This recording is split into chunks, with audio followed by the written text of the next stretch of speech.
गरीब का जादुई सोना उगलने वाला हीटर।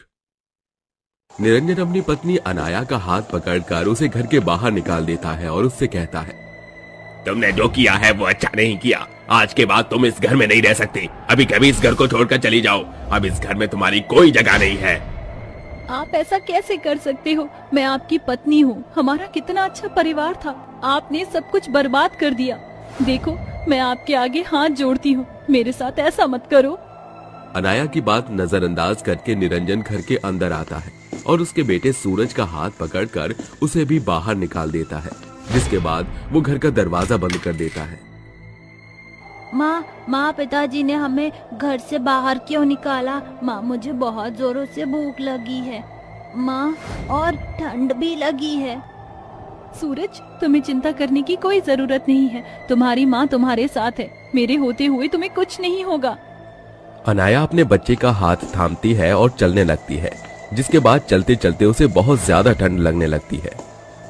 हे भगवान, कितनी ठंड हो रही। जब मुझे इतनी ठंड लग रही है तो मेरे बेटे सूरज को कितनी ठंड लग रही होगी। ऐसा सोचकर अनाया अपने बेटे सूरज को गोदी में उठा लेती है, जिसके बाद कुछ ही दूरी पर चलने पर उसे एक झोपड़ी नजर आती है। लगता है कि इस झोपड़ी में कोई नहीं रहता। आज की रात झोपड़ी में रुकने के लिए ठीक रहेगी। अनाया अपने बेटे को लेकर उस झोपड़ी में चली जाती है। दरअसल अनाया के पति ने उसे धोखा दिया था। वो किसी और लड़की से शादी करके उसे घर में ले आया था।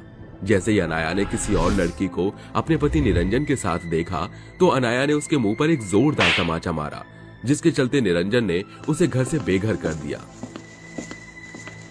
अब मेरा और मेरे बेटे का क्या होगा? हे भगवान, मेरी मदद करो मेरी। अनाया और सूरज दोनों ठंड से कपकपा रहे थे। तभी उन्हें झोपड़ी के अंदर एक हीटर नजर आता है। भगवान, तूने हम पर रहम किया, तेरा बहुत शुक्रिया। अनाया उस हीटर का तार बोर्ड में लगा देती है। जैसे ही हीटर चलने लगता है, अचानक से वो हीटर सोने के सिक्के उगलने लगता है।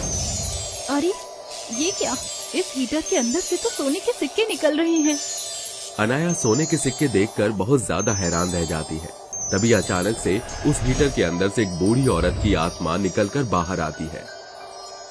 बेटा, तुम्हें परेशान होने की कोई जरूरत नहीं है।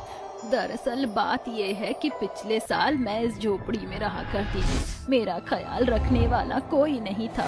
मेरे पास ये जादुई हीटर था जो कि मुझे एक देवी माँ ने दिया था। अचानक से मेरी तबीयत खराब हो गई और मेरी मृत्यु हो गई। तब से ये जादुई हीटर यहीं पर है। तुम चाहो तो इसका इस्तेमाल कर सकती हो। मेरी मदद करने के लिए आपका बहुत बहुत शुक्रिया।